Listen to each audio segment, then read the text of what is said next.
Hello and welcome. Take a step behind the closed doors. This is Mark over here. I'm Josh. We are starting our very first podcast today, and we're super excited, aren't we, Mark? Oh, damn right we are, man. Come on, we've been waiting for this. Come on. Absolutely. Let's get her done, man. Absolutely. So, I'll tell you what, Mark. What do you think of 2020? Oh, man. It was a rough year, man. I would say that. I mean, I'm not going to give too much explanation, but it was just one of those years that... I hear you there. I'm sorry, but fuck that year, man. Like, no, I totally understand that. No, I tell you what, though. I mean, I think everyone, that was just the worst year by far. It's like in 2016 is when it started. It started with Harambe. I swear to God. It started with Harambe.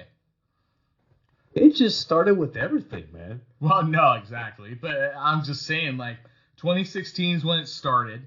And then in 2017, it got a little worse. Then 2018 got a little worse. And then 2019 got just a little worse. And then 2020 hit, and it was just like a meteor hit the earth, and we were screwed. The part that I'm tripping on is we were allowed to wear masks at a bank. Yeah, that would never happen back in the day, yeah, man. No, of course. It's like first you can't wear the mask for obvious reasons, and then now it's like, oh, masks are mandatory. It's like, well, okay, so how do you know when someone's coming in to just do business or rob you? You know what I mean? I mean, seriously, that means on Halloween can I walk in with a Jason mask or a Michael Myers mask just to get my paycheck or something? No, no, exactly. But no, I just think. I'm hoping 2021 gets better.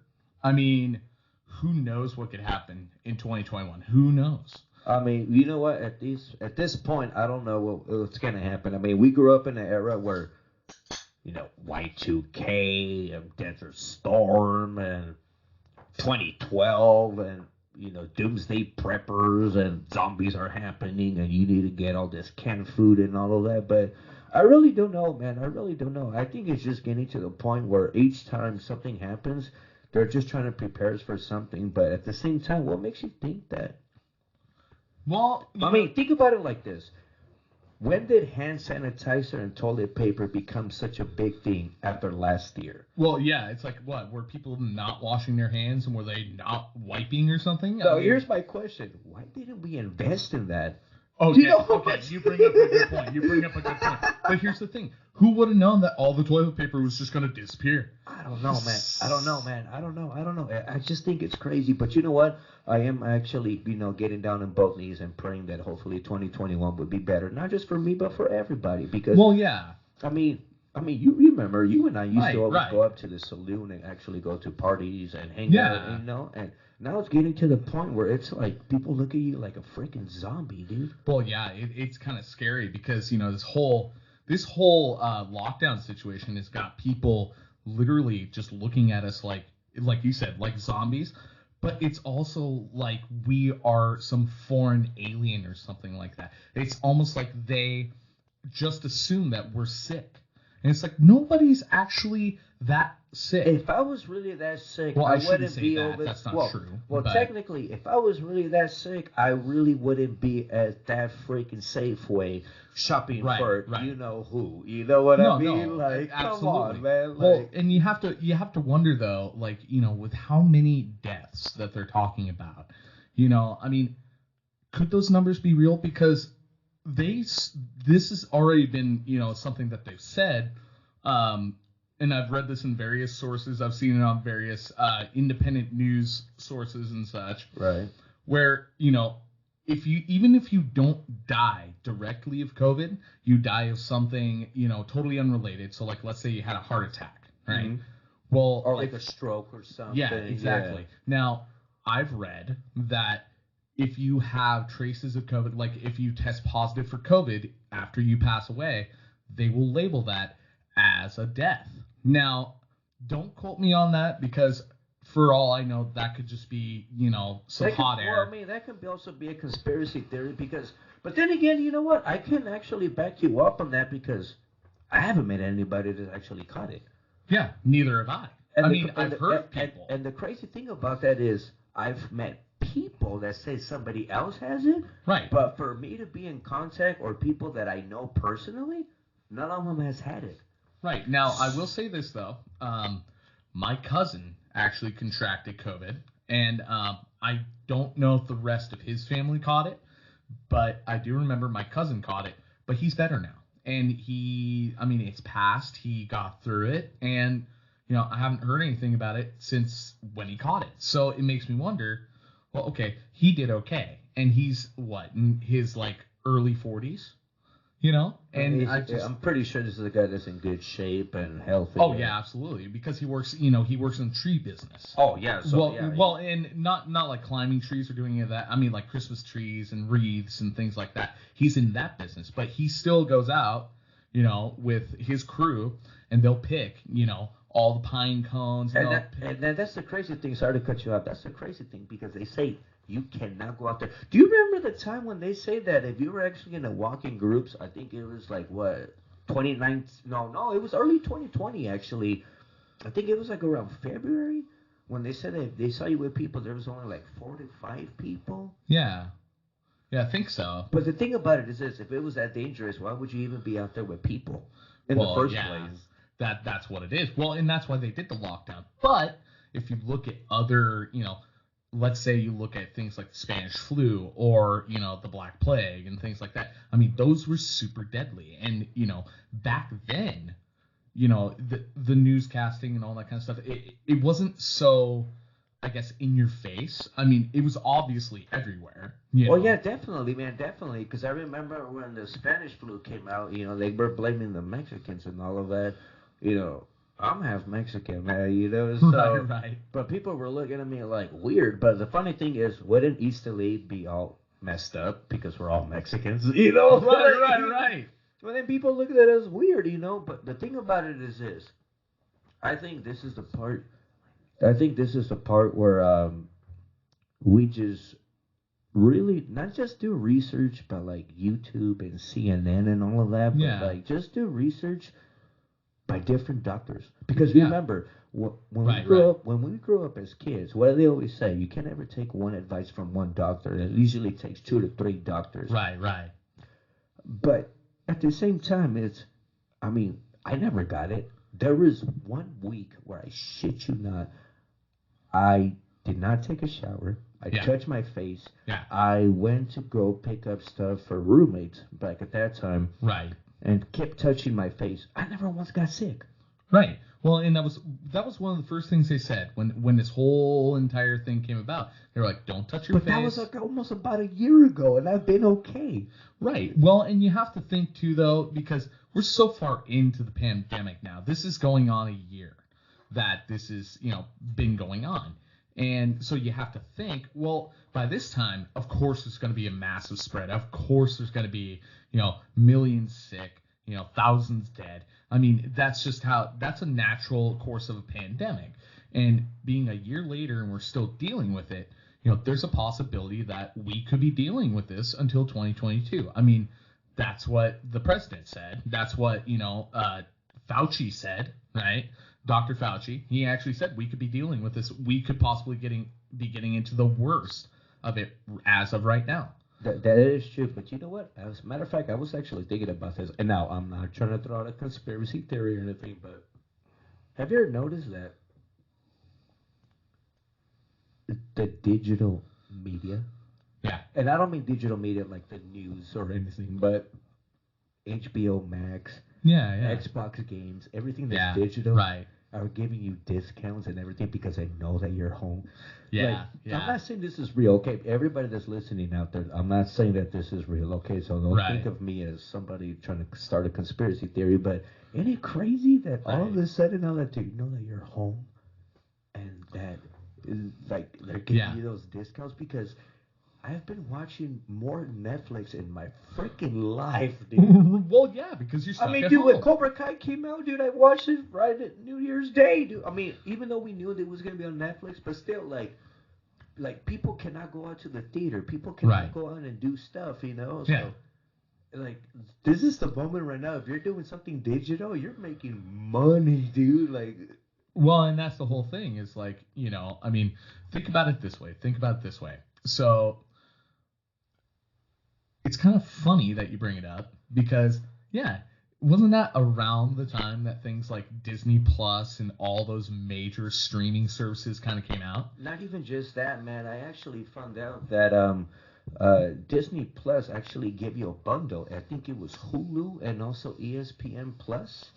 That's how Right. we were able to watch the Conor McGregor fight. Not that I'm saying that that has to do with it, but No, of these course. bundles were coming out almost like if they were saying like, well, since you're gonna be home stuck there, um, we're gonna entertain you, but you kind of have to pay the price for it. But Right, there's this right. isolation check that you're gonna get, like. Well, no, and that's the whole thing too, is that, you know, as much as I'd like to believe that, it was a kind-hearted thing, it was obviously a money-making tactic. You know, Well, to be quite honest with me, it's kind of the most smartest way to do it because I'm not saying this is a conspiracy theory. We're not talking about conspiracy. We're just talking about entrepreneur right now. right. I mean, who wouldn't do that? I mean, think about it. Like Mike Tyson right now at this point, even though he cannot have people, because did you hear about what he's trying to do in the boxing era right now? No, I have not. Oh man, he's doing something beautiful, man. I love it. I love it. Yeah. So you know how like boxers when they actually do like MGM fights in Las Vegas or like Uh-huh.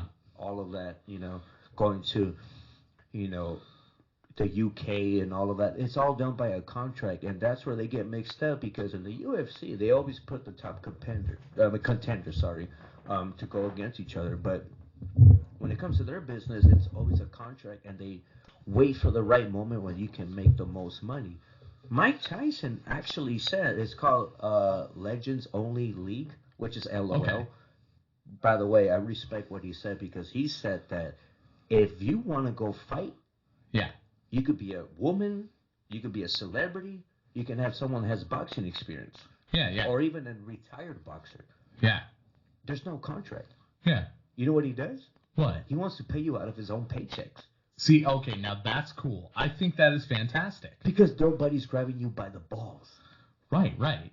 And you feel control because at one point, the mafia was in boxing.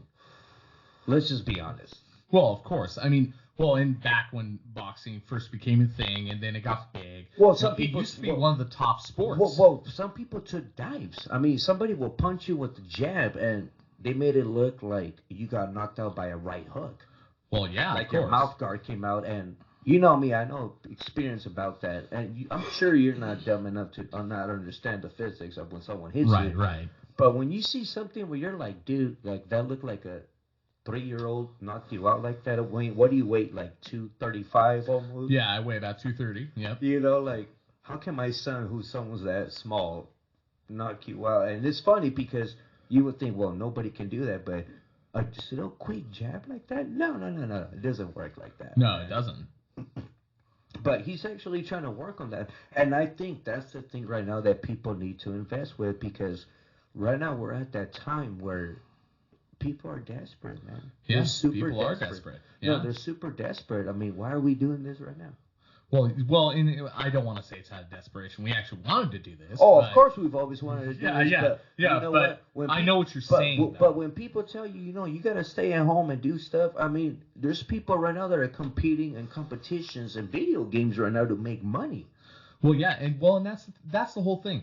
So, kind of going on that topic now. Think about it this way. It's like, we're doing a podcast, right? Well, podcasting has been on the rise since 2010.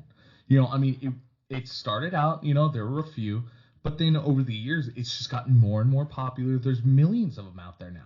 Well, I mean, And we don't have to talk about PewDiePie, but I mean, come well, on, look yeah, what I mean, PewDiePie did. well, yeah, exactly. Or Ninja, Well, yeah, see, Let's Players, Game Grumps, Joe for Rogan. instance. Yeah, yeah, it's like Joe Rogan, and of Well, course, look at Mike Tyson now, man. yeah, Like, yeah, it's he's doing a crazy. podcast. Yeah, The Paul brothers. yeah, yeah, Like, yeah. it's booming, man. It's It booming. really is. And, the idea of it is, too, that, the world is transitioning into a digital era. It has been since, like, at least 2000, because you think the first cell phone was invented in, I believe, like, the early 80s or, like, the late 70s, something like that. And it was a brick, man. Do you remember that? Do you remember those boots? Dude, I remember that thing looked like it was like you were using it in Vietnam, bro. Where that antenna was going up like 3 feet, dude. It was Right. like imagine your razor being a brick. Well, yeah, exactly. But then now cell phones have come to the point where it's literally so slim, it goes right in your pocket. You can do everything. It's a mini computer in your pocket. And you have to wonder, how did technology get so far so fast? You know what I mean?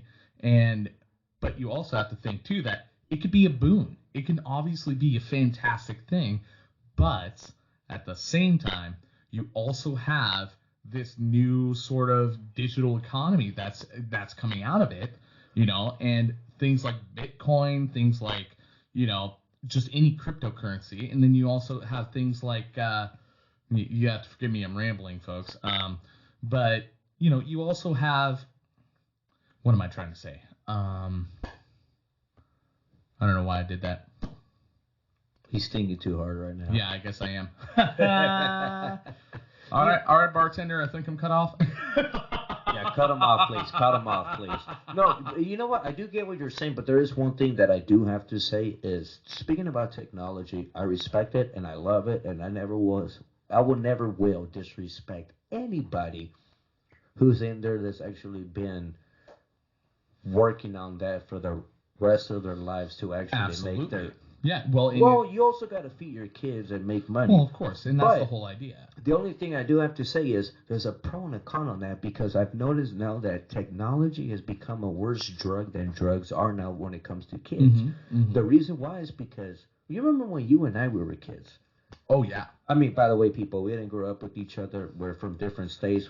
But yeah, he came up, a few years ago. Mark did, and but we met I don't know, 2-3 years ago. But no, it was longer than that. I would say maybe about 4 years ago. No, I think you're right. Yeah. About 4 years ago. Yeah, point is that I was trying to bring up is I remember when I was a kid, and I had the Nintendo, Super Nintendo, and the Sega Genesis, and you were so convinced and addicted, affected to wake up on a Saturday on 5 o'clock in the morning to beat this game. Yeah. But at the same time, what I don't regret was my dad and my friends who tried to get me out of the house to go ride my bicycle. Right. You go play handball, play kickball, go play baseball, go shoot some hoops. I mean, those were the times that you don't have that anymore. No, you don't have a lot of that at all. And people, you know what? You can judge me all you want, but my kids do have video games, but I want to make sure that they burn those calories too. Well, and that's the thing. It's because I remember when I was growing up, I'd go over to my buddy's house, and his mom had a rule: you play video games for an hour, and then you shut it off, and you go outside, and then you play for an hour. And that was the whole thing about technology back then. Like watching TV was bad for your eyes and all this other kind of stuff, and or it makes you dumb or something. Yeah, exactly. Yeah. And it was the idea that this technology that is coming out could be potentially harmful, and that is a real thing today. It can become potentially harmful because they say the blue light that comes from your phone can actually cause you to stay awake, right? Mm-hmm. And not only that, people will continue to use their phones even if they don't realize it. I mean, it's an addicting thing because you could do anything on a phone now. You know what? That's the crazy thing that you say about that. But you know what? The most crazy thing I've actually heard about that, I don't know if this is true, so people correct me if I'm wrong, but I've actually had a coworker. I'm not going to say what his name is or what job it was, but he told me one day when he came in, this is when I was a manager. Right. And he came in and he told me that when he woke up and he looked at his room, he had a headache. But as soon as he looked at his cell phone, the headache went away. Yeah. See, that's blue light. I don't know if that's true or not, but the fact that he told me that, I was like, wait a minute. So you looking at reality is hurting you. Yeah. But you looking at Skynet, which is technology. Right. You know what Skynet is from. No, exactly. Yeah. It was like, oh, that made my third eye feel better. I'm like, what?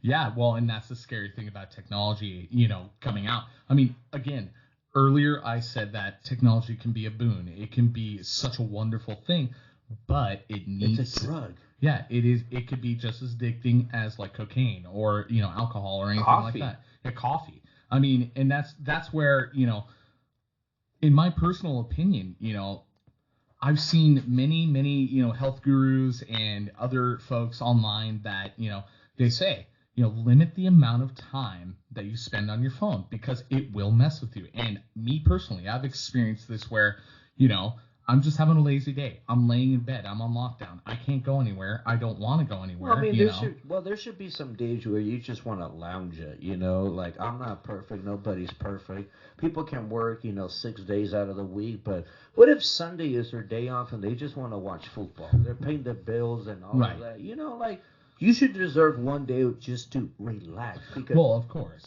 Well, one thing that they taught me in martial arts, man, was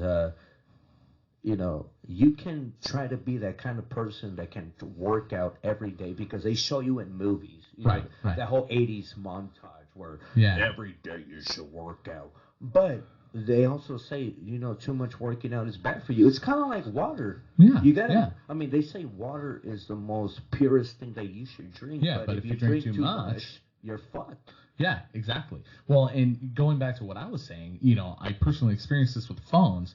I had that lazy day, right? And I was on my phone watching videos for like 3 hours straight.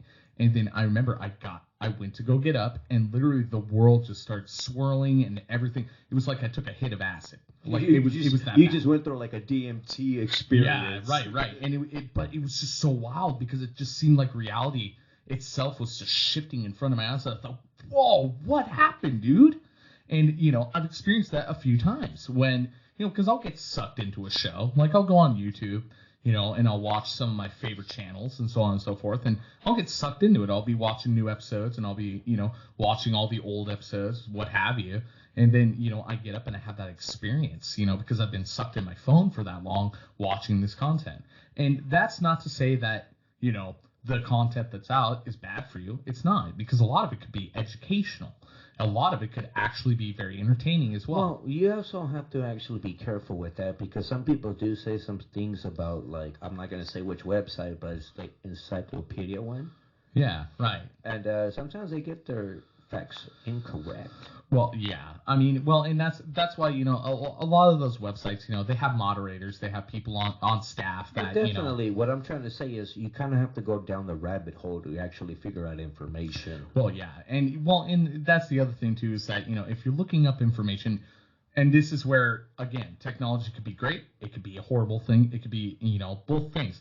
But, you can find anything you want online. You can, if it fits your narrative, you can find it. And that's the scary thing because it used to be that, when you read the newspaper, you're getting a source, right?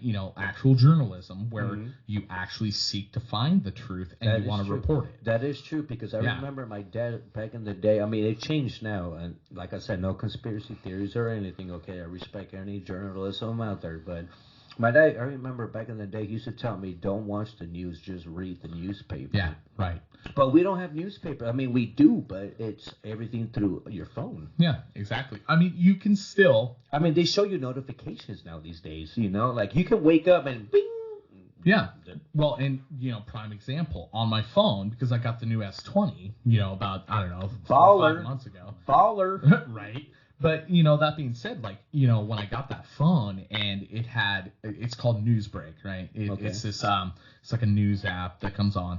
And I really need to mute it because it just seems like every 15 minutes I'm getting some new ding, ding, ding notifications. I'll have like 15 of those notifications and they're all, these different articles. But here's the thing. They will contradict each other. Literally, they will contradict each other. So it's left and right, pretty much. Well, yeah, exactly. And that's where, the Freedom of Information Act is so important because, we have the freedom to look up information that we want. But the thing is, it could go the other way too, where the Freedom of Information Act could be used to actually put out negative or false information. And that's why fact checkers are so important. And that's why, when you're fact checking things, you have to trust that the fact checker that you're actually looking up is accurate. And, you want to be able to trust it. And that's really what it's about. And, people will, the people that run those sites, the people that actually put stuff up on them, they will, they are fighting for the truth. They truly are looking at it going, okay, is this real? Is this fake? Is it false? Is it true? And but then again, you'll get third party, websites that are, claim to be fact checkers, but they're so poorly moderated, and, the information they're putting out is directly contradicted by another fact checking website. Well, to be fair, there's one thing that I do have to say that there is a problem. This one, I don't care what anybody says because everybody knows that it's true. I think now that everybody has a chance to put in comments, is what screwed everything up because.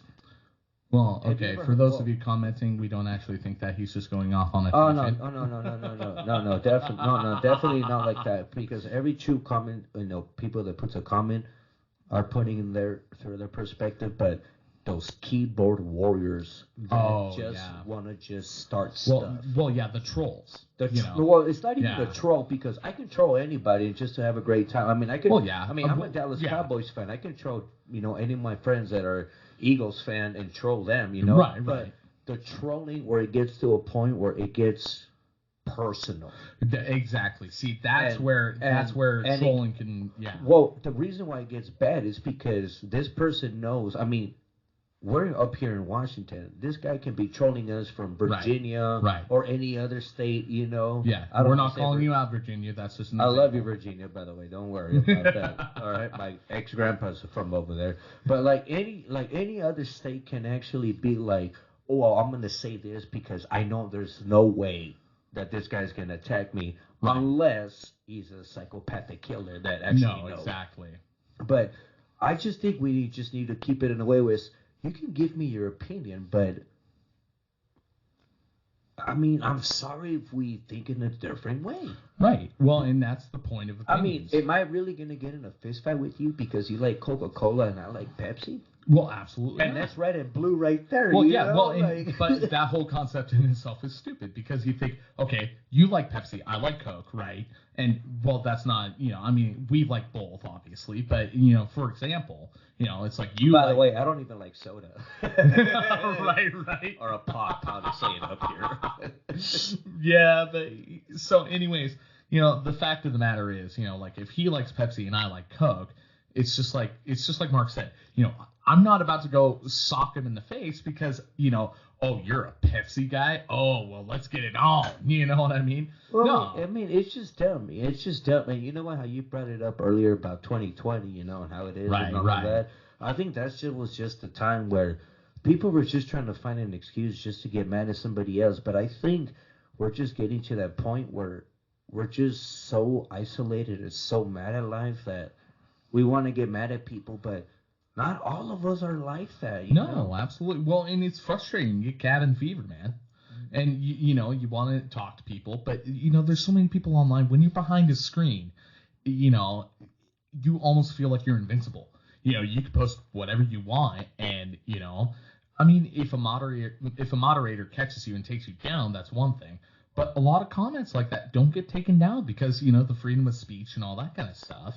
Well, I think at one point it should be stopped. I know a lot of people take advantage of the freedom of speech and they say everything should be freedom of speech. But I mean, when you tell somebody, you know what, I wish your mother died in the worst way. See, that's and not freedom of speech anymore. No, that's literally like that's a threat. That point, that's a threat. And then you look at them like, hey, you know what? Why would you even say that? And then they look at you like, well, it's freedom of speech. No. Right. Because if I would have said the same thing to somebody else, and I'm not trying to pull out the race card or anything, but if I would have said that to somebody else, oh my gosh, no. Can you believe he said that to me? That's just not the way it works, man. No. Well, and that's the thing is, something I always, something that I was taught by my dad, and I've always held, deep in my heart is that for you to take someone's, words seriously, you have to value their opinion first. And that's where, a lot of people, kind of falter because, a lot of things that seem like personal attacks or are personal attacks. Well, okay, who is this person? Do you know them personally? Do they have any stock in your life? Can you value their opinion to the point where their words matter? Right. So, and that's where I kind of, if people insult me for whatever reason, I don't care, like big deal. I'll tell, I'll set them straight and be like, hey, look, if you're going to. Well, there are times where you got to turn the other cheek too. Man, Well, and that's and that's the way I try to live my life, because I don't need the drama and I don't need the pressure of having to always stand up for myself when the person that's talking shit to me literally has no business doing it. But at the same time, I don't know you. I don't have I have no involvement in your life. So for me to value your opinion that wouldn't make any sense because number one, Right. at what point am I actually going to accept that as, oh, well, okay, he must be someone who's really smart. He must be someone who's really, trustworthy and all this kind of stuff. And then he's dissing me. Well, I don't know that about that person. Mm-hmm. I don't. So why should I accept their opinion as fact when obviously I could go to someone who actually knows me and they will automatically tell me, dude, whatever, like, Well, don't listen to him. Well, definitely, man. But the thing about it though is, and I'm not trying to like just keep going on the rant, but I just can't believe that there's people out there that actually think that because they had a shitty day, they have to go ahead and rain it on somebody else who's having a good day. You know what I mean? Well, yeah, but you also have to take into account too that people like that have been around for centuries, and each generation that gets raised, we live in a generation now where love, acceptance, that kind of stuff is really come to the forefront, and in the past it was a lot more about your family and respect and so on and Well, so the forth. honor. I mean, back in the day with the Japanese, you disrespected the last name. Oh yeah, no. Well, and it's still like that today. It's You still know, like that you know today. what I mean? But the thing about and it, that's though, culture. well, the thing about it is this. What I'm trying to just get at is just like people just need to understand that you know what, you should just be happy that the fact that you wake up and you're breathing. And a lot of people don't respect that because they have this job that they Sorry, hate. folks. They have this job that they hate or they broke up. You know what, people? We've all been through all of that. Believe me, I've heard the worst stories. I'm not going to expose it, but believe me, between me and my comrade over here, we've heard the worst stories. And Yes, we believe have. me, we have up to the point where it made us tear up. The point is Mm-hmm. you still have to figure out a way to be happy. I've still got my problems to this day, and you cannot say that I don't. Well, I'm and not gonna I have my problems too. Look, I'm not going to expose them right now, but I have my problems, But Well, I yeah. still try to make myself work out up to the point where I just want to learn to figure out how to go to the Paradise City, which is, and I'm not talking about, Yeah. Guns N' Roses. Take me down to the Paradise City where the grass is green and the girls are pretty. Oh, won't you please take me home? Yeah. No, nothing like that. Nothing like that. But you get what I'm saying. I want to get to the Paradise Gates, but you know what I think it is? I think you just have to suffer a lot to actually understand what your goal is at life. Right. Well, Yeah. This is one thing that I would say to expose myself. There was this one time back in LA, I did try DMT. Right. And it was the toad. Right. Oh yeah, you licked the toad. No, I didn't lick the toad. I smoked it. No, well, yeah, that's what I mean. Yeah. The most scariest experience I've ever had in my life. Well, absolutely. Well, I saw entities. I thought I saw aliens. There was like this purple woman that was very seductive, almost looked like Medusa, and also these snake people. And the thing about it though is when you see them, they're very convincing that you're okay. It's not like you're looking at a demon. No. And ever since I came back from that, that's the reason why I left from LA to come up here in Washington. Right. Because I figured out I don't want my kids to grow up in that environment. Right. You wanted the way I grew up, because it was scary for me to grow up there. I'm not going to get into much details and anything. But it was just moments. Yeah, for those of you that live in LA, you know what he's talking about. Well, yeah, East Low, South Central, what's up? Nah. But you get what I'm saying, and it was just scary, but it was just that moment where I was just like, I don't know what it is, man, but have you ever done that before? No, I've never done DMT. Now, okay. I've done psychedelics, but I've never tried DMT. Have you, the psychedelics that you've done, have you ever had a trip where you feel like you're about to die? Yes, I have. Okay, now imagine that times 10 where you feel like you did die. Well, yeah, and they call that, God, what do they call that? It's starts with breaking an H. through. Well, Breaking through. Well, you're going through the fourth wall, Well, yeah, you're breaking through to the wormhole. Yeah, pretty much. I mean, know? it's like you're breaking the plane from the mortal existence into the spiritual You're realm. going through the third eye where you see the light. That's where they say where when you die, Yeah. you see the light. Yeah, right. And so pretty much what happens is this. There's 3 hits, okay? Sorry, Mom, if I'm talking about this. I love you, Mom, but this is true. So what you do is you take the first one. Right. And it's like, let's say I'm looking at your TV right now at this moment. Yeah. It looks okay, but you kind of get blown out and then sucked in. Yeah. Blown out and then sucked in. Yeah. And then after that, you take the second hit. Now, the second hit is the scariest one, dude. Right. That's the one that makes you feel like you're about to die. Because Right. your body shuts down. You Well, can't yeah. move. And I remember just being, oh my gosh. Yeah, just And they're that fear they're factor. They're like, no, dude, you need to take a third hit. I'm like, dude, how the heck am I supposed to see the third hit? I'm pretty much feeling the Grim Reaper all over me.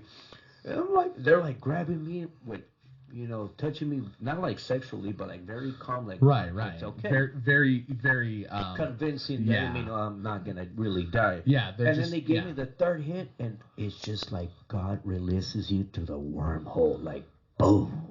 It almost feels like, I mean, I'm not an astronaut, obviously, but it feels like that panic mode, knowing that rocket might blow up. Right. Well, But then once you make it to space, you're Yeah. up there. Yeah, exactly. It's the same experience. And dude, once you go up there, oh my gosh, like it's like my head hurts just trying to talk about it. But right. the only thing that I can say how it looks like is, do you remember those telescopes that we had as kids, and then you would spin it and you would see all those colors? Yeah. It's Kaleidoscope. It's just like that. Yeah. And once you're there, you start seeing fractals and you start seeing all that just really I crazy saw stuff. aliens. I mean, honestly, man. I mean, people might call me crazy, but Anyone that's done DMT out there, you know what he's talking about. Well, facts are out there that you almost meet God because. yeah. Well, because here's the thing: is you go through different stages. There's the woman that's purple, and then you start seeing the eyes that look like an alien head, kind of like an iPhone almost. Yeah. And then you see the snake people, but they're not scary. They're cool. And then you go up to a point where there's this big giant. And this giant will let you know when you're coming back. Yeah. And that's when you come back. Right. But when you come back, though, it's so hard for me to explain, but it's like you died and now you know about life. Right. And that's the thing. I think some people need that because some people are like, oh, about my life. I don't care if I die. But when they take that, it's almost like you feel like you died. Like almost God's testing you, saying like, this is how you're going to feel when you die and you're dead. But then you're coming back and now you're going to appreciate life a lot more than what it is. Because everybody that I met when they come back from that, they become more peaceful. And they're like, oh, well, those are hippies. No. They actually saw. They actually, think of skydiving. Yeah. Would you skydive right now? Right now? Well, what if you, okay, so let's say if you were skydiving. So I was going to say, right now, it's the middle of the night. Come on. Oh, well, no, definitely not. But, let's just say, at this, early moment right now, let's say tomorrow or something, let's go skydiving. Wouldn't you have that thought of, what if my parachute doesn't work? Right. Okay, so that's pretty much what happens is you're jumping down. The first one doesn't work. There's a second one, but the second one does help you out before you land. That's what the experience is because you really think you're actually dying. Well, yeah, and that's where, me, my psychedelic experience, because, I've partaken in, LSD and shrooms and so on and so forth. I've partaken, but the thing is with my experiences, and when you talk about, that feeling of going to die, it was, I'd obviously, I'd done the right amount, but I mixed a few things with it, and it wasn't a good thing, because it's I mixed a little alcohol and a little weed, and, my buddy gave me a dab. You were crossfaded. Oh, yeah, I was beyond crossfaded. I mean, I was crisscross applesauce like a boss, if you know what I mean. And tic-tac-toe. Yeah, right. But I mean, like I was at a point where everything was so vivid and colorful, and I mean, it was amazing at first, but then that's when that head rush hit, right? Where it's just it all hit me at once, and so just so you folks know, we're sitting in my garage, and because we're just starting out.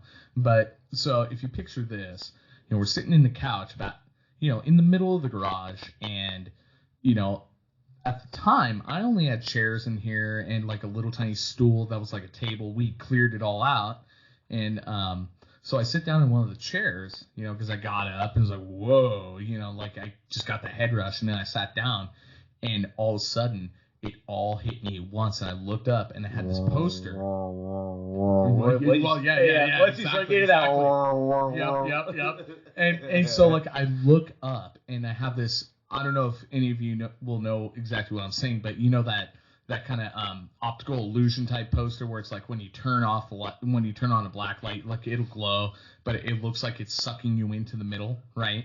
And it's got like it's all rainbow colored, and it's got the points and all that kind of stuff. It kind of looks like a sunburst. Well, so I had that sitting up right there in the corner, right? I had it sitting up in the corner, and I looked up at that, and all of a sudden it felt like there was something. Like the light, that light they say you see when you die. That's like the third eye, man. That's yeah, the exactly. Third eye, man. And that light was literally in the middle, and it looked like it was getting brighter, and it just started sucking me in, and I broke down, like I was freaking out. I was losing my mind, but nothing was coming out. Nothing was coming out of my mouth, and I was just literally stuck there, and I was staring at it, and I kept moving my head around like, and just I remember in that moment when I came down from that, when I finally just kind of like hung my head, and then I came back, I was like, okay, I need to go get a drink of water, I need to like recover from this. That was just scary, and then but that's the thing with psychedelics too. I mean, you have those experiences. They call that a bad trip. Well, the obviously. thing about psychedelics is, I mean, this is the way I feel. Correct me if I'm wrong. It's just the DMT that's in your head kind of takes you to that outer experience because it actually messes with you with what we call the third eye. The third eye has actually been known. I mean, forget about the whole Illuminati thing, because everybody says that. But it's the part where you go through the wormhole, and like I said, like when people die, they see that. Right. That's where they say when the spirit goes to heaven. And if you actually really think about it, not trying to give out a shout out, but that's the reason why I came up with 21 grams, because they say that when you die, 21 grams from your body weight is off.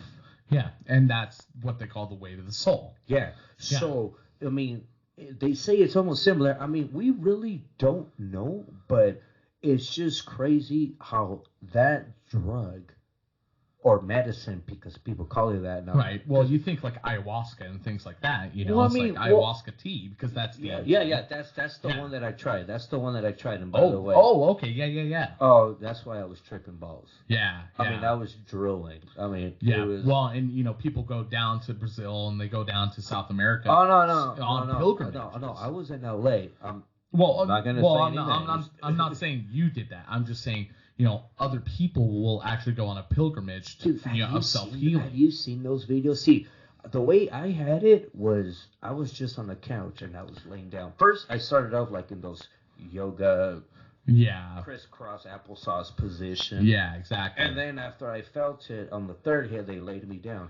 Yeah. Have you seen those videos that they do it over there? They got like these and then there's feathers and oh yeah, I've seen those. Sage and all of that, dude. Like But the thing about it is, I don't want to do it like the way they do it. Have you seen how they look? They're like drooling off their mouth. Well, yeah. Well, and that's the whole thing is that, I don't want to go that far. I'm scared, bro. I'm like super scared about that. Well, no, I totally understand that. But the thing is, though, is that when people go down there to do that, they have personal demons that have literally plagued them for their entire life. Things they cannot, and I mean cannot, get through with modern conventional medicine. And so like antidepressants. Yeah, exactly. That. So, it's like what they'll do is they'll go on this pilgrimage down to South America, and a shaman will greet them, and, they'll be introduced into a little, just a little village type situation, right? And then they'll literally no technology, no nothing, you know, and they Just hike. Mother Nature, man. Exactly, and they'll hike, you know, for miles to get to this place because it's meant to be like sort of like a sacred pilgrimage, right? Mhm. And you know, once you get there and they give you the ayahuasca tea, now beforehand they will actually, you know, take you through, you know, not chants, but you know, they'll take you through like a prayer process and they'll take you through like a spiritual journey. Well, it's supposed to be a ceremonial thing. See, when I Right. tried it, it wasn't a ceremonial thing. It was more like the way we would take acid. and Well, all yeah, of it that, was kind of you like a know? party thing for you. Well, not really a party thing, more like a small kickback because Right. when you do that, Well, you that's can't what I really mean, have though. a party. Well, yeah, no. Someone's got to take care of all for of anyone us. for anyone out there who's interested in actually trying psychedelics, one thing I will tell you, just Be from careful. experience, be very careful. If you have, what is that, epilepsy? Well, yeah, if you have epilepsy, if you have Seizures, don't do this, please. well, yeah, no, exactly. Just please avoid those kind of drugs. But again, if you're doing this, remember set and setting. What I mean by that is, you know, remember your mindset is very important. Are you comfortable? Are you in a good mood? Are you, you know, how do you feel that day? Do you feel healthy? Do you feel happy? Do you feel any of those things? And also be around people that would actually be there to help you out. And that would be and setting. not screw you up, because this is one thing that I can say, that if you have people that try to mess around with you, you're going to go through the worst trip of your life. You need to have people that show you positivity. This Right. is not a drug to mess around with. Let's be No, honest. it's not. It really isn't. I mean, if you're gonna go into it, just please take it If seriously. you're going to do the toad, don't freak around, dude. You Yeah, know? no, exactly. And that's, you know, and Mark brought up setting, which is going to be my next point, which is,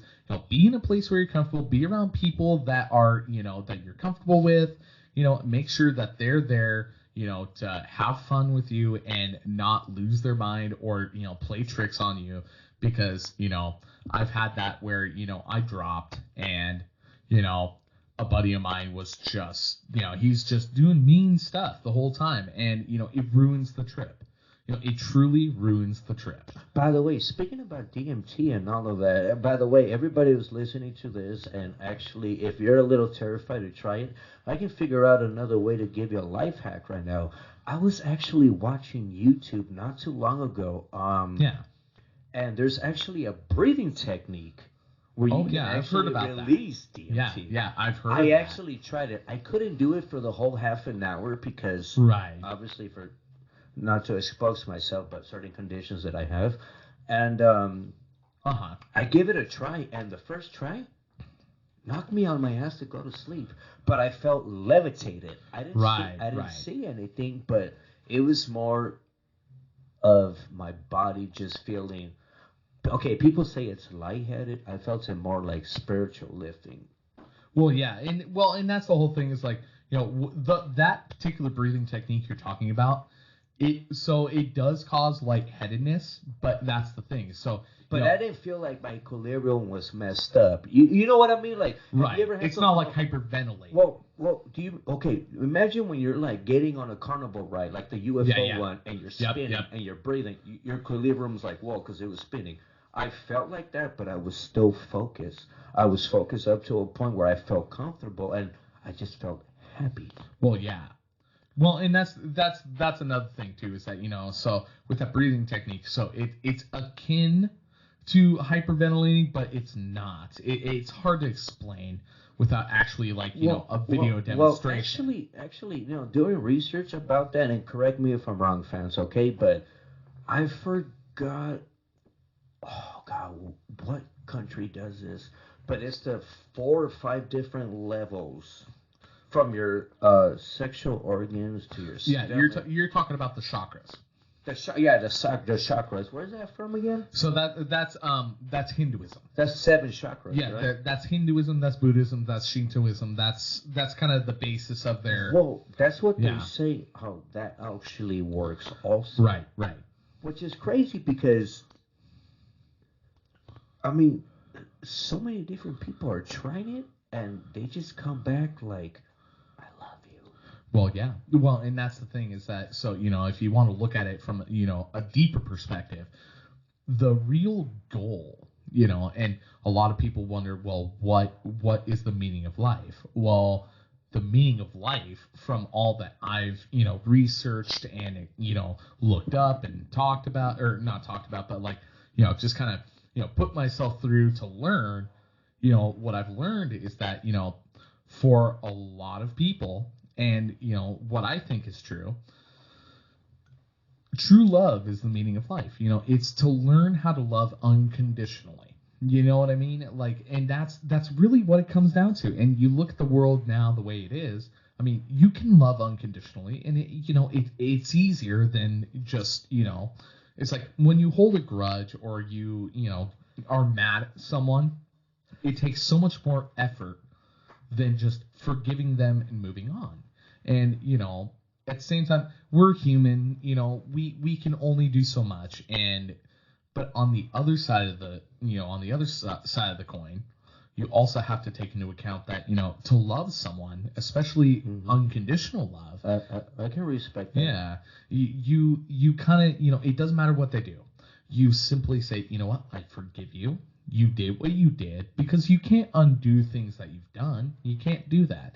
So, once it's done, once it's been said, once it's been acted out and things have, the dust is settled, you have to keep in mind, like, look, I know what you did was wrong. I know what you did.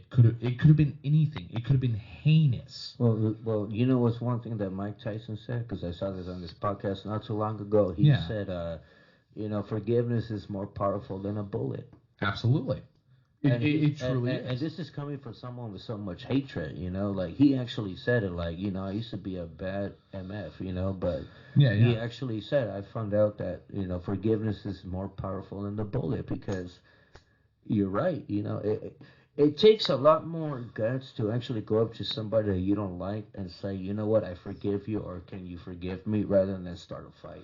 Well, yeah, because everybody's expecting for people to fight, because that's just in our nature. We have that killer instinct. I mean, we're animals. People say we're not animals, we're humans. I'm like, no, dude, we're animals. We're the biggest dangerous animals on this planet. If you really think about it, if there's a conscience on any animal here, they're gonna be like, dude, they got machine guns, they got bombs, they got all of this. We have tools, they don't. Yeah, exactly. So the thing about it, though, is it takes a lot. And you know what? There's always such a good feeling. You know what? Even just the fact that you don't even have to talk to that person no more. Yeah. Just to be like, can you forgive me, or can I forgive you? Or I'm gonna forgive you.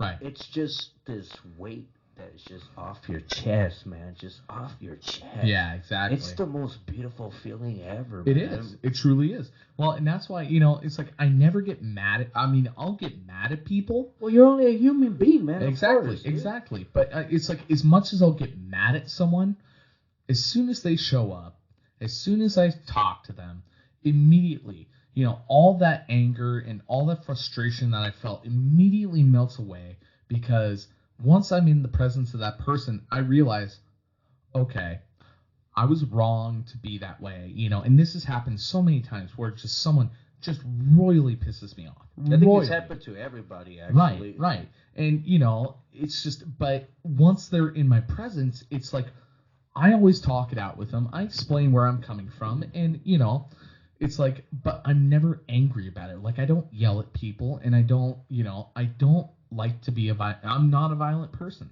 I'm a loving, caring person. I would much rather, get on my knees and just, say, I forgive you. You know what I mean? Like, I'd much rather just, like, literally, I would much rather forgive someone than to, just sit there and carry on that grudge or, that hatred, because it just feels so horrible. And the times I've ever held a grudge against someone, every time I think about it, it just weighs me down. And I don't need that. Well, you're doing Jesus' work right now. Let's just say that. I mean, because not a lot of us can do that. Not a lot. But the fact that you can say that and be comfortable, I take my hat off you, man. Well, I appreciate that. Thank you. Well, that's just real talk, because, I mean, I know some cats that will never do that. Right. Well, and they're good people. They're good people, but well, we have friends like that will literally, they'll just sit there and they will just marinate in that, I can't stand that mother dog. You know what I mean? Like, I can't stand that dude. Well, I mean, you know? but then again, there's also a time and place too, because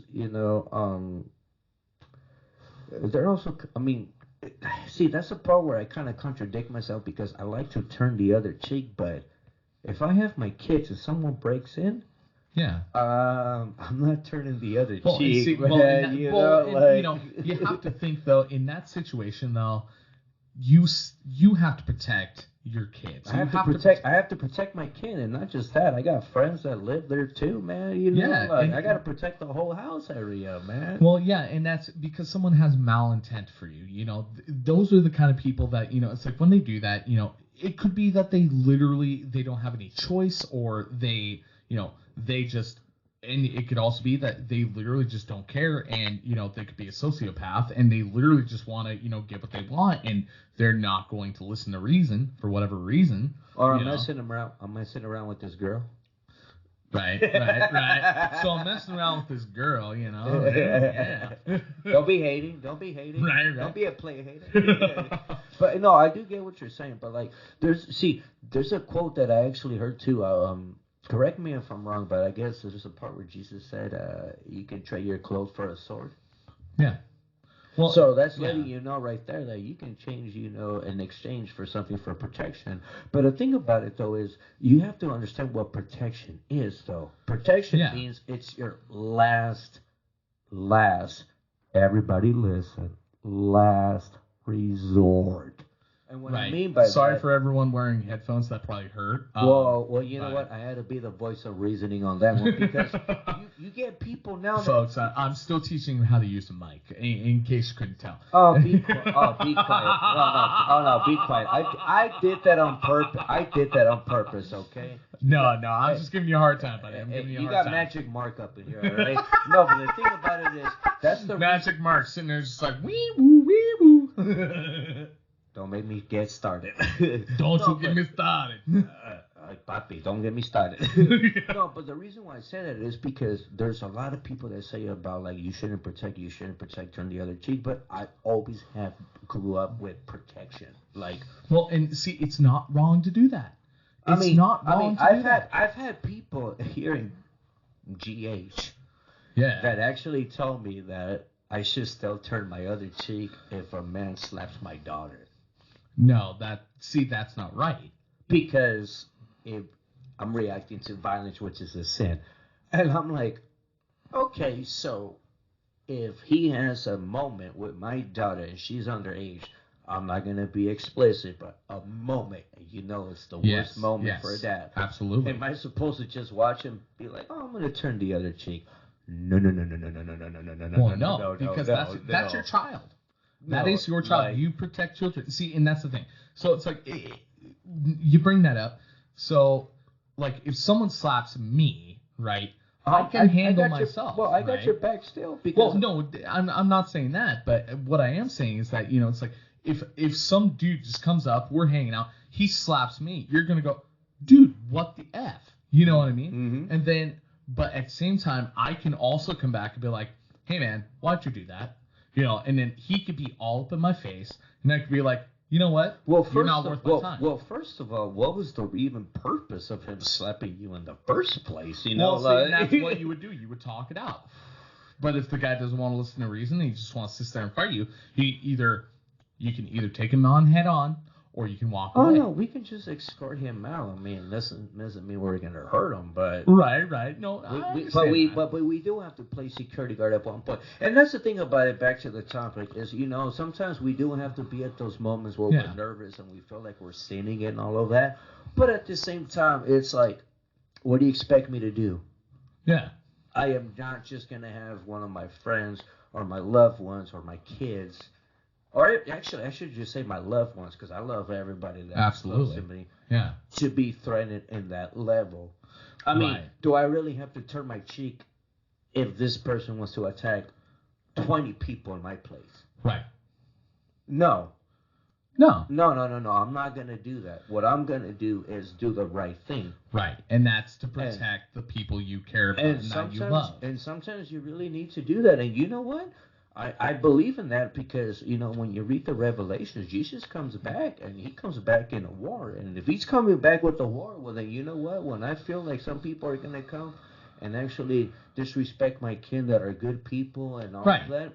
Well, and you bring up Revelations, and I'm not going to stray too far from the topic, but it's like you bring up Revelations. It's like, well, okay, look at when Jesus died on the cross. He died for our sins. You know what I'm saying? And that's not an invitation for you to sin, but if you're to do the right thing in the moment, that's kind of one of those things where it's like, yeah, I socked that dude in the face, but he started it.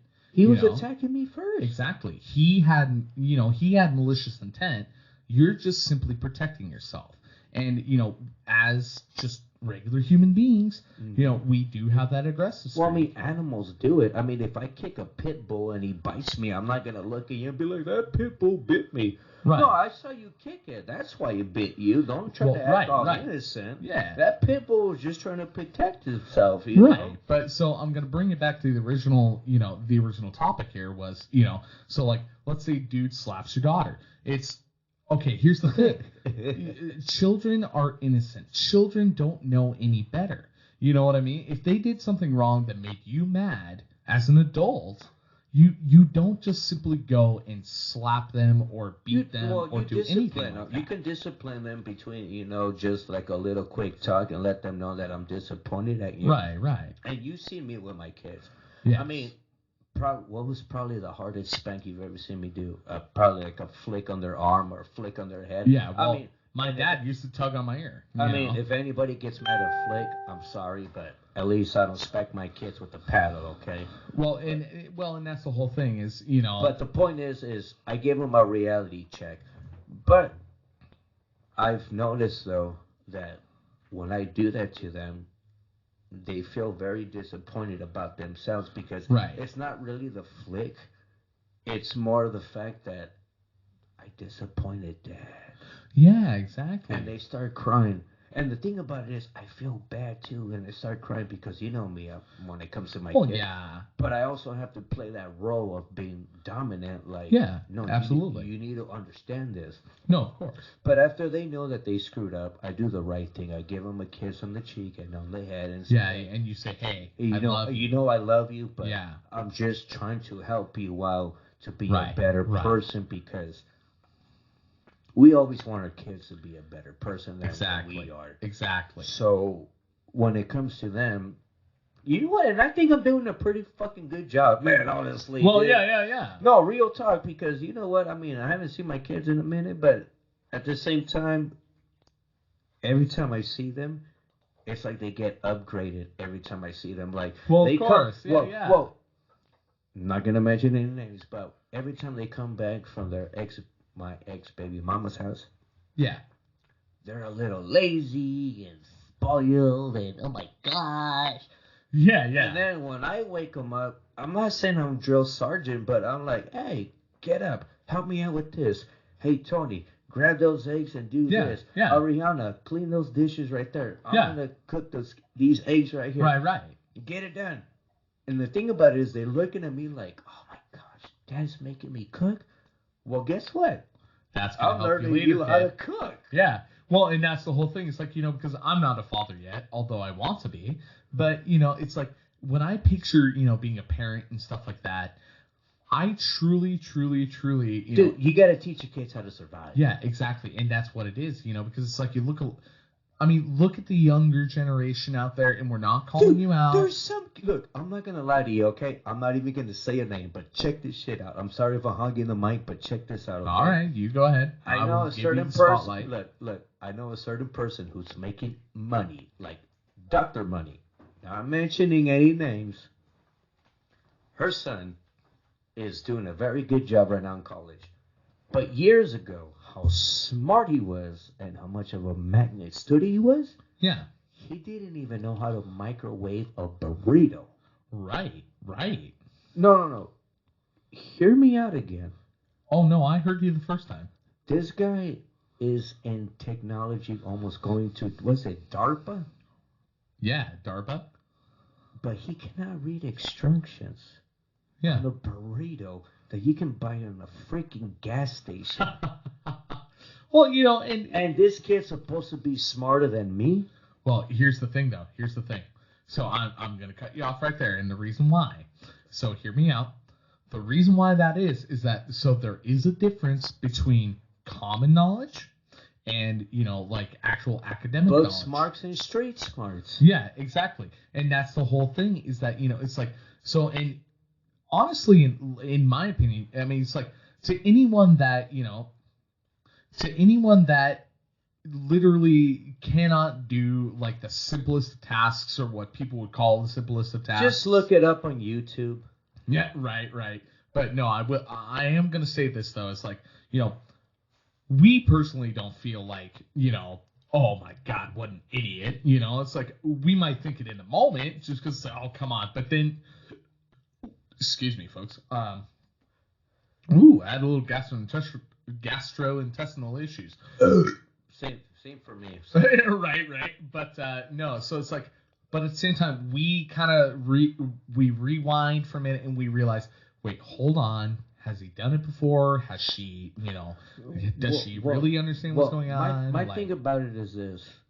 If you really want to be knowledgeable and be smart about anything that you want to do, just do research. There's nothing wrong with that. Right. There is one thing that I do hate about people, and they make fun of me about it, is the fact that when I say I don't know how to do it. But the fact that I'm asking you I don't know how to do it, don't judge me, because you know what? There are some people that don't know how to do it. And some people will make fun of you about it. But Yeah. you know what, though? I'd rather have people that will ask me saying, I don't know how to do it, than say, Right. I know how to do it. Well, how do you do it? I don't know. Right. Because at that point, it's just, you're just being a liar. Exactly. We need to have more people that want to know how to do it. Well, no, and that's where you have to take into account too that a lot of those people that have just those God-given talents and this ability to be so smart, some of them actually do have a mental disability.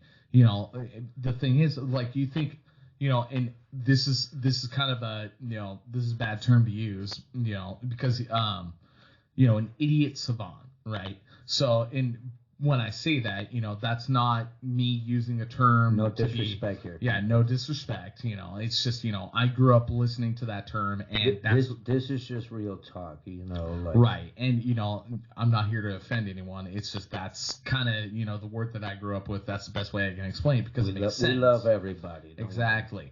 But that being said, it's like you get someone that's like an idiot savant that could literally, they have this talent that no one, and I mean no one, like the could Rain recreate. Man, like the Rain Man, dude. Yeah, right. Or like someone who has autism, right? Like the Rain Man, like I said. Yeah, man. exactly. Someone that has autism, they could be phenomenal at something, but then daily tasks are literally the hardest thing in the world, and it's just because their brain does not process things the way that someone that's on just what we would consider a normal cognitive functioning, level would just kind of, us.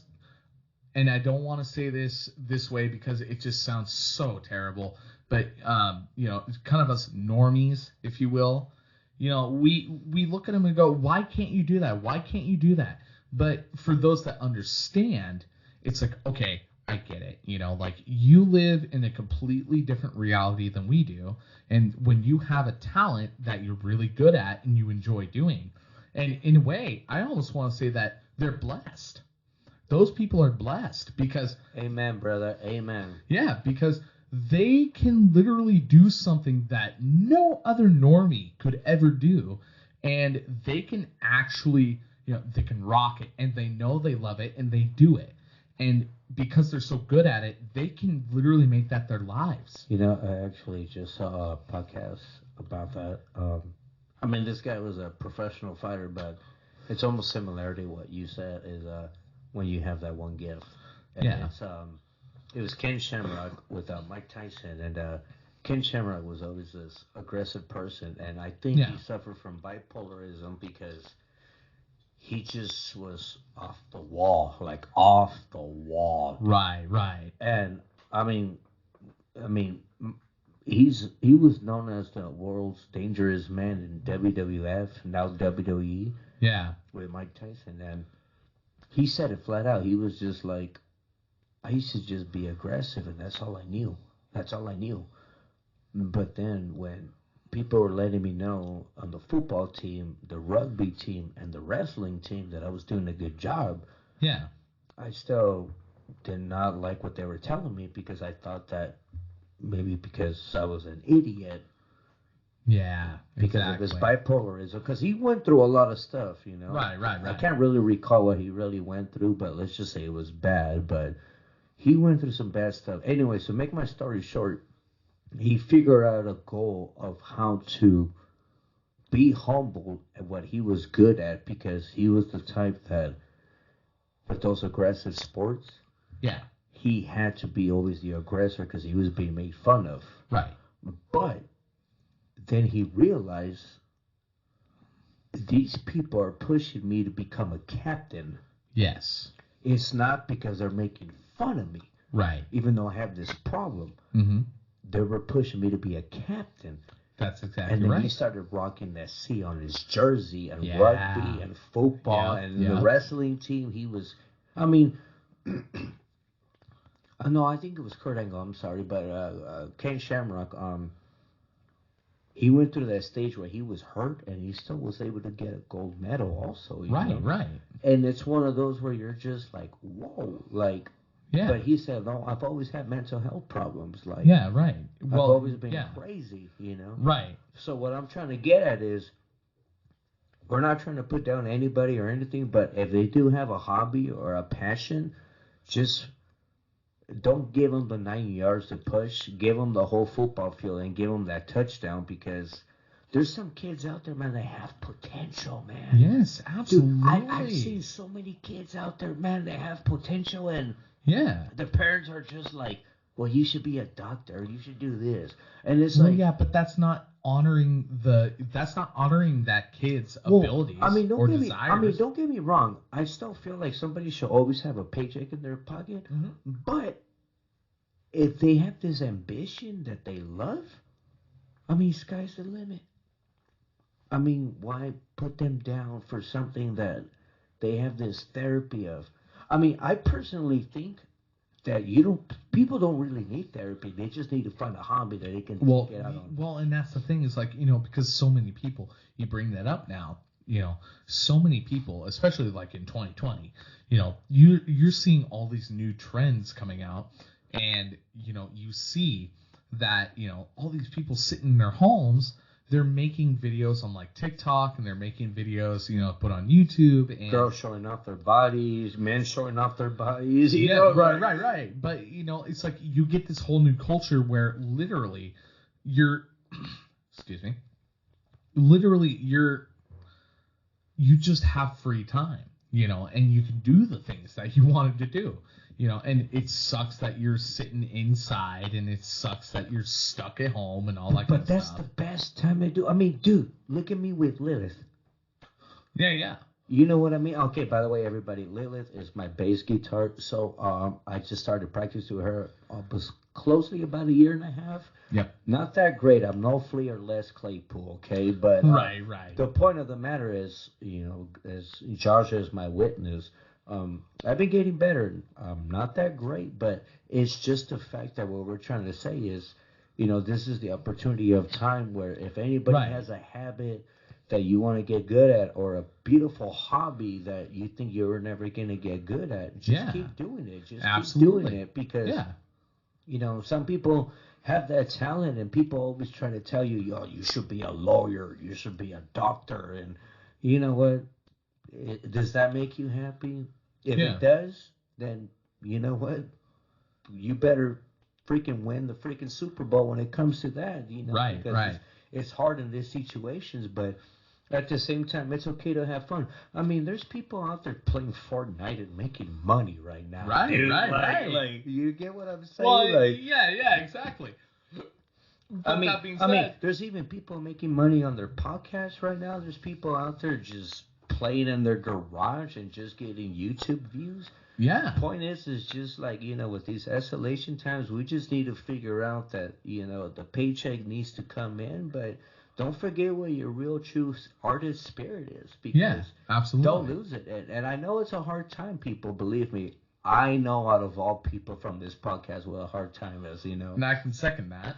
but it's just one of those moments where if you really want to go out there and you feel like you can do something, then do it. And you know what? Absolutely. You might look at us and think like, oh, they don't know what the hell they're talking about, Yeah, But hey, you know who what? are these jokers? Like, come on, man. Well, hey, the Joker was a big grossing movie though, so that's a compliment. Hey, I tell you, I'll give that one to you. We're the Joaquin Phoenix on this right now. Yeah, But right. the whole point is, people, is just, if you seek an ambition, and if you're a parent right now going through a hard time, because this show is more for adults, but if you have a kid out there that wants to do something, I'm not saying push them, but make sure that they don't quit.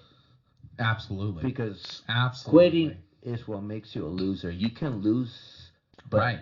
quitting makes Yeah. you a loser. Well, absolutely. And I can tell you this from experience, folks. Like, like me growing up, like I always loved music. I was good at it. I grew up in a musical family, and yeah.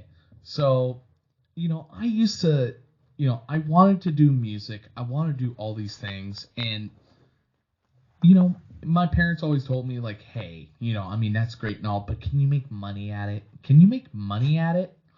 Just doing that thing. Can you make money with it? And I always thought, oh, okay, well, I guess I should. But at the same time, I always thought, well, I would, but I just don't know. And I would always put kind of like, half of myself out there to do it and whatnot. And it was okay. But I always wanted to pursue music. So what did I do? A buddy of mine comes over one day and he's like, oh, you got a drum kit. Hey, let's get it. Let's get it, man. Do you want to jam? And I was like, yeah, absolutely. Let's jam. So there you go. I started jamming with him and I realized that, I was able to express myself on the drums. I was able to express myself, by playing guitar and, doing all this stuff. I had already been, in a musical, I was able to sing and do things like that. And, I was in choir and I was in, all sorts of choirs and so on and so forth. Forgive me, folks, I'm kind of rambling, but, he left me alone. Mark left me alone. He left me all alone. Hello, how's it going? Yeah. He's back. Oh, I'm so glad you're back. I had so much anxiety talking on my own. Oh, stop it. But hey, you know what, man? I just saw the new trailer for King Kong and Godzilla. Who do you think is going to win? King Kong versus Godzilla. Did you see the new trailer? No, I didn't. It's amazing. Is it? Well, I'm just saying that to hype it up. But it's well, I'm taking you at your word, so. Well, not to throw a spoiler alert, but I know I think it's gonna be like Batman versus Superman type of style. Well, okay, obviously. They're gonna fight, but there's gonna be a villain where they're both gonna team up. Let's just be honest. Whoa, obviously. But okay. So you pose that. Now I'm gonna tell you this right now. I think that Godzilla would win. Want to know why? No. Oh, fine, just shut me down. No. King Kong knows how to throw hands. Well, yeah, King Kong does know how to throw hands. Dude, he's a gigantic ape. Well, come on. Duh. Yeah. Okay, but here's the thing, though. So when he throws that first punch, Godzilla's a lizard man, and he's got them sharp scales. Think about that for a second.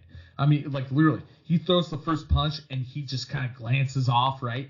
Dude, it's going to shred his knuckles. Think about that. Then why make the movie in the first place? That's like making Batman versus Superman. Well, no. You already know that Superman can beat Batman. Well, but no, I understand that. But here's the thing about it, though. I do get what you're saying, but there's got to be a perk for Kong in this movie. Well, yeah. Think about it. Like, if Godzilla goes, It throws that freaking. Well, yeah. What is King Kong gonna do? Bob and weave like Floyd Mayweather or what? Like, just like through buildings. No. Better yet. Could you imagine that? Just like Godzilla and King Kong just sitting there in a gigantic boxing ring, dude, and they're just Dude, like you know this. that was a video game, right? That was called King of the Monsters. Yeah. Godzilla. It was King of the Monsters. Well, it was a bootleg version. They didn't put Godzilla on it, but Okay. it was called King of the Monsters. Where Yeah. it was actually a ring arena. Really? Yeah, I'm not kidding, dude. Oh my god. Because when you brought that up, I thought of Godzilla Kill All Monsters. Dude, you know what? This is almost like a Rampage. Yeah. You remember Rampage I remember Rampage. with the wolf? Yeah. Did you see that movie, by the way? No, I never saw it, but I remember it. With the Rock? Well, see, that's the thing. I never saw it. I just remember it. I mean, it was fun to watch just because of the nostalgia mentality, but Right. I'd rather just see this one coming up because originally, if you really think about it, Rampage was created by King Kong versus Godzilla. Right. I mean, think about it. You have a big primate Yeah. and a dinosaur. Yeah. You had a wolf, but Yeah. nobody cared about Ralphie. You know? Right. Everybody wanted Lizzie and George. You know. Yeah, like, exactly. It's the same thing pretty much, you know. Yeah. But I don't know, man. I'm excited. You know what? I'm excited about that movie almost like it's a boxing match, dude. Yeah, Like, right. Like, who's going to take this? Like, I'm Yeah. almost going to show up there and just start throwing money on the floor. Like, hey, who's going to take it? Right. You just put bets on that thing, dude. Just like, all right. You're sitting in movie theater, right? You're just sitting in movie theater, dude. You got like a little desk that you brought in. You're sitting at the top of the Dude, stairs. if that movie is that dope, I'm literally gonna scream at the guy with the projector and tell him to pause it and be like, "I'll give you $5, just pause it. I gotta go pee." Pause it, Right. Oh my You god. just have everybody wait. Right. I can't miss this fight, bro. There's money involved. Well, no, exactly. But here's the thing: it's like, okay, so just picture this, folks. So like this movie, right? So you know how it's like they got that dude at the desk that he's literally he's doing the bets and all that kind of stuff, and like just picture that he's got a little desk. Mark's got a little desk up there at the top of the stairs, right? And he's just sitting there. He's got that visor on with a clear, the see-through like green bill and all that kind of stuff with a white visor on. He's got that red bow tie with the pinstripes on, right? And he's sitting there, and just those people come upstairs like, what's going on? What is this?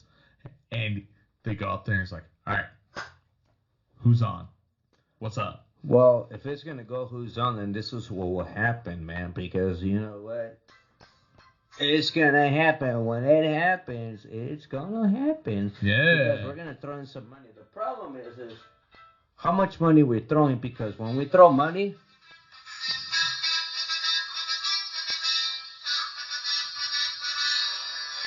That's right.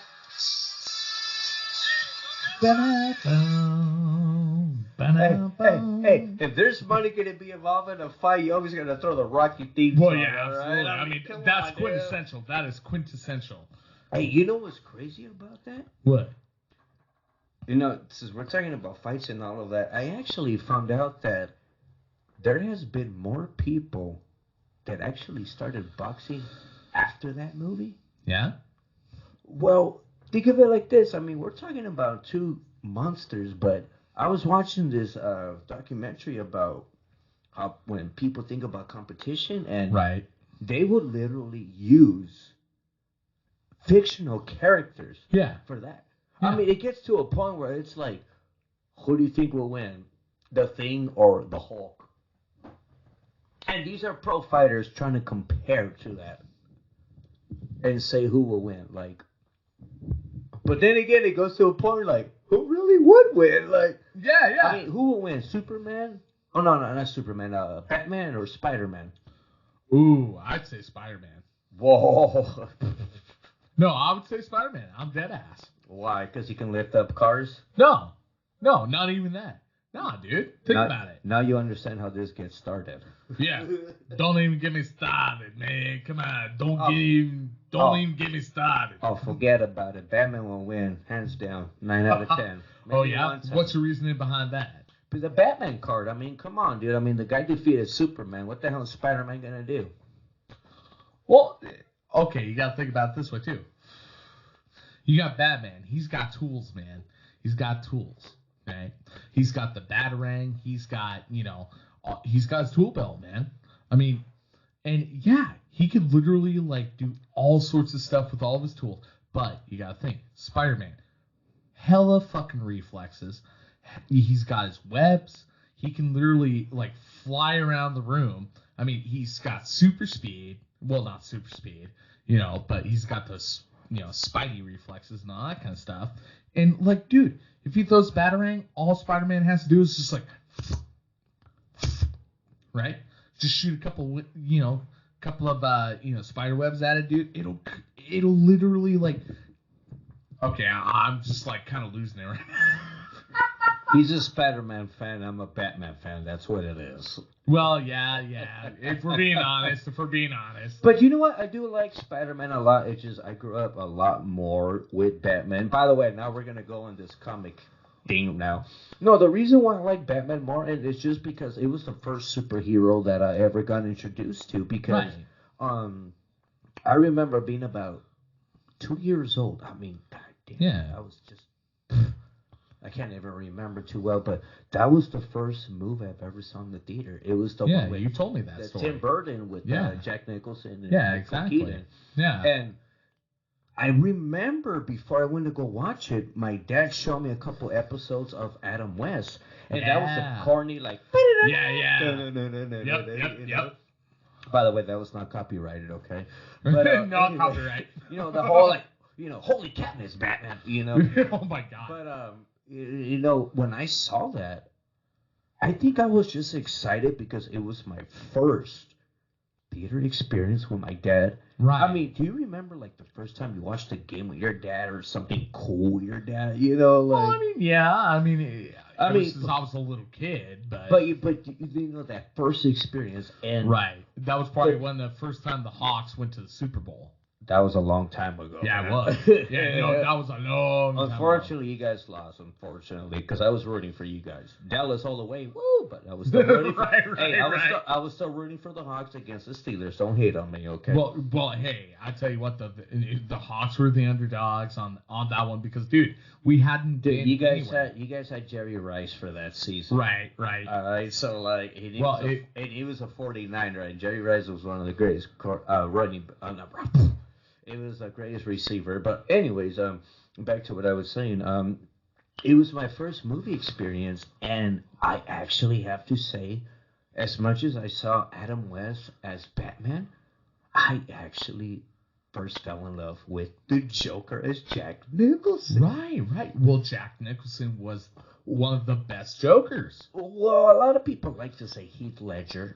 Well, of course, because Heath Ledger gave him a new face. You know what I'm saying? Well, see, that's the thing about it is I'm not trying to go out too nerdy with it, but the Joker makes just go nerdy. Just go nerdy. Okay. I'm gonna talk nerdy to I'm gonna talk nerdy to everybody now. No, okay. The thing about it is this: trying to catch me white and nerdy. Sorry. Weird Al Yankovic, I love it. Absolutely. Shout out to Weird Al. We should have him in the podcast one day. Yes, we should. Him and Mike Tyson. That would be interesting, right? Yeah, right. Hey, that'd be amazing.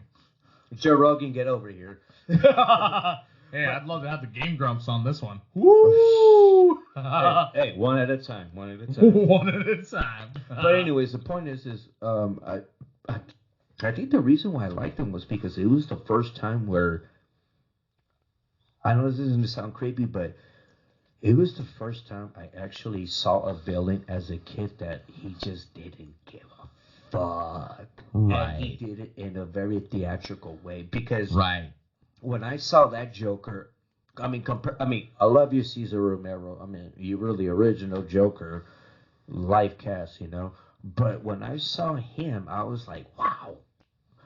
And then it went to Heath Ledger, and Heath Ledger was more like anarchy style.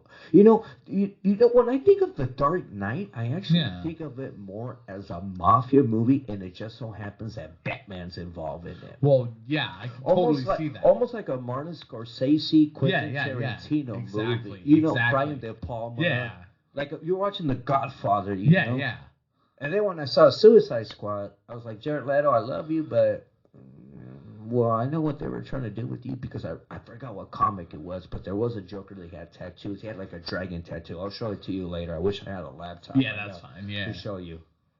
Sorry, folks. The next time when we have a laptop and put a screen, we can show you. But that happened.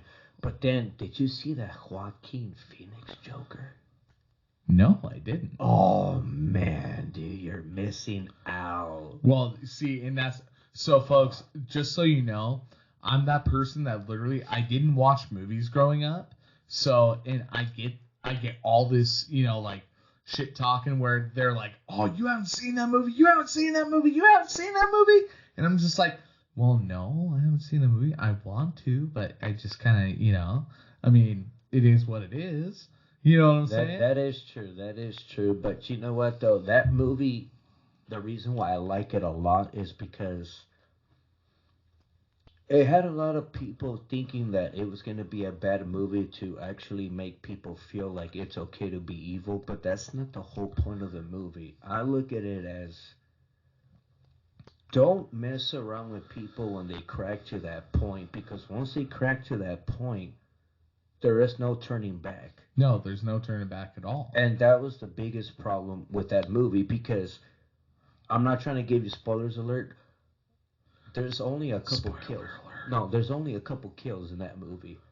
Yeah. But it's the part where how graphic it is that made him become that.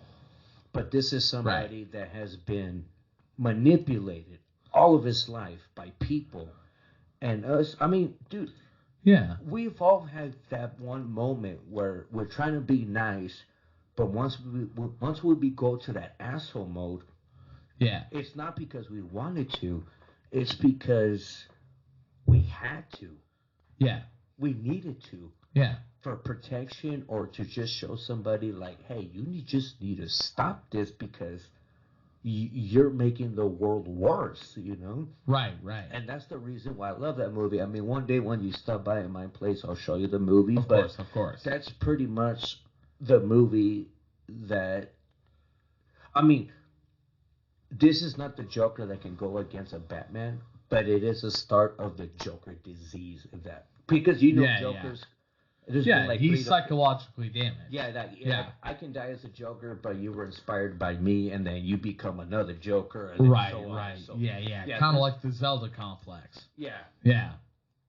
It's almost like a Joker universe, Yeah. Where it's just like one person picks it up. But that movie actually, I wouldn't say inspired me, but it actually let me know that this is why you should treat people very nice. Yeah. Because the more you keep testing them, the more they're going to get at that point where they're just going to get so upset that they don't even think about their consequences.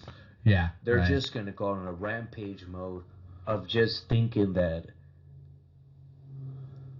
just a 187 on everybody. Yeah, right. And we don't want that. We don't want that, Well, of course This is not. why we're always trying to open up arms to people. I mean, don't get me wrong. We do have people that we do know that need help, and we're going to have to be blunt with them. But it's not really to beat them up and kick them on the ground. It's more like a slap in the face, and then... Right. More like a slap in the wrist, I should say. Yeah, slap on the wrist. Some people do need a slap in the face, though. But more like a slap on the wrist and let them know that we love you and we're here to back you up. But you also need to change your life. And that movie explained to everybody that, if you're going to be a bully, and then when they go ape shit on you, do not act like the fucking victim. Right. Do not act like the fucking victim, because you caused that. And some people don't understand that the human brain, when you traumatize it that bad, they're gonna go ape shit. They're gonna go ape shit. They're gonna really go up to a point where they're not thinking straight. They're just thinking like a silverback gorilla, dude. Right. Well, and that's the whole thing. I mean, But you do need to watch it though, because it is the reason why a lot of people don't like it is because you're kind of rooting for the bad guy. But how can you not root for the bad guy when he's the good guy the whole time, and then citizens just made him become like that? right. Well, and that's so if you look at any sort of like if you look at any sort of, bad guy complex or villain complex, a lot of them they were trying to do the right thing. They were really trying to do the right thing, but something clicked that made them go to the dark side. You know what I mean? Yeah, definitely. I mean, it's just like when we were watching Cobra Kai. Well, yeah, and that's the whole thing. So, like, okay, you've got different villains that went in one direction because they were going in the direction that they ended up in. It's just they went to the dark side because the light side was not letting them do what they wanted to do, right? Because they were damaged. They were Traumatized. Yeah. Everything. Exactly. And that's why, if you come back to Batman, he is a hero. He's a vigilante. He's Oh well, definitely. I mean, I have a face mask right now that's Batman. right. But that being said, it's like, he's just a vigilante out there, trying to take care of crime in Gotham City and all that kind of stuff. And then you've got Commissioner Gordon that, he is like truly, and if you want to go straight up like D&D style, he is what they call lawful good, right? I don't know what that means, but but one thing that I know about him is he is just a straight up G, dude. Well, yeah, exactly. Like this is well, like, and that's where it evolved. He went from being lawful good to being neutral good, right? And so, for those of you out there that understand what I'm talking about, you get it. But I'm gonna explain to Mark real quick what that means. So, in the D&D universe, right? We're talking Dungeons and Dragons. I know obviously. what you're talking about. Yeah. So in Dungeons and Dragons, when you create a character, you have what alignment they are. So you have lawful good, you've got neutral good, and you've got evil good, right? Or dark good, or whatever you want to call it. And then, but it's literally, if you look at a chart, they have a 9x9 grid, or 3x3 grid, and there's 9 squares, right? And you've got lawful good up here in the upper left corner, and you've got, chaotic evil, right? Mm-hmm. So you've got lawful good, you've got neutral good, and you've got chaotic good, right? And then the next line down is lawful neutral, and then you've got true neutral, and then you've got chaotic neutral, and then down below you have lawful evil, you have neutral evil, and you have chaotic evil, right? And they actually use this in actual writing, when you're writing a script or you're writing a book, when you're building a character profile for a character in a show, you can actually use that to assign a certain personality type to them. So for someone that's lawfully good, think of people that they always do the right thing, they follow every rule. Well, you also got to have the opposite too. There's always like the mirror match of the opposite of you, because I mean that's Right. what makes you your true arch nemesis. I mean, maybe we were just talking about Spider-Man. Yeah. Imagine Carnage against Right. him without Venom, though. Right. I mean, he always needed Venom to help him out. Right. Like it's Well, one and of those. Sorry, go ahead. No, go ahead. Okay. Sorry, folks. We're having a good time out here tonight, and we're enjoying ourselves. This is the first podcast, so we're kind of celebrating at the same time. But that being said, so when I talk about those alignments, right? When I talk about those alignments, you think of Batman. He would be chaotic good. And the reason why I say that, and he could be neutral good too. But at the same time, when I say chaotic good, what I'm saying is, Like a vigilante almost. vigilante, he goes against the rules, he breaks a lot of rules, and he just gets the job done, no matter what the cost, right? Whereas lawful good would be like Superman, right? Well, I mean, Superman could be a neutral good, right?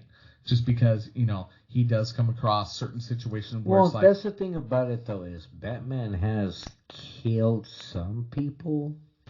well, and that's what I mean by, like, chaotic good. Yeah, but I mean, like, I do get what you're saying, but there has been some flaws with those heroes sometimes, like where someone's got to take the hit. But I do get what you're saying because, I mean, look how Darkseid is. Right. That guy, I mean, his name is Darkseid for a reason. I mean, no one's named Darkseid, and you think that there's going to be something good out of it. His name is Darkseid. You know what I mean? Right. And that's the one that just tries to destroy the whole DC universe, and it takes all of them to team up. But the thing about it, though, man, is just like, you know what? I almost kind of feel like we're almost kind of going through that time right now, man, because there's so much going on around the world, but everyone's trying to play the hero, but they look at you like it's the anti-hero. But then again, you play as the anti-hero, and then they look at you as a hero. And that's the reason why I was bringing up the Joker movie, because everybody in that movie rooted for the Joker, even though you know that the Joker's bad, but you kind of get a background of saying, I understand where he's coming from. Now, here's the thing is, are we getting on that level where traumatized children is okay for them to get away with it?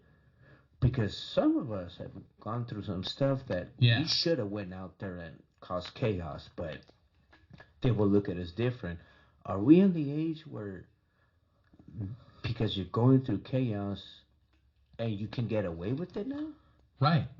I mean, are we really doing that? Because I know some people, I mean, including myself, where I can go out there and do chaos. I'm not going to bring it up in this podcast ever, but but where was it where it got to that point? Because I remember when I was a kid, you had to buck up, man up. Yeah, you had to man up. Suck it in. Dude, men don't fucking cry. Just, get it. Well, you always had to, put your fists all crazy and all that. Just get. Just get angry. And now it's just up to a point where it's like, oh, it's okay for you if you did that because you went through this. And I'm like, wait a minute. Like, if I would have done that back in L.A.,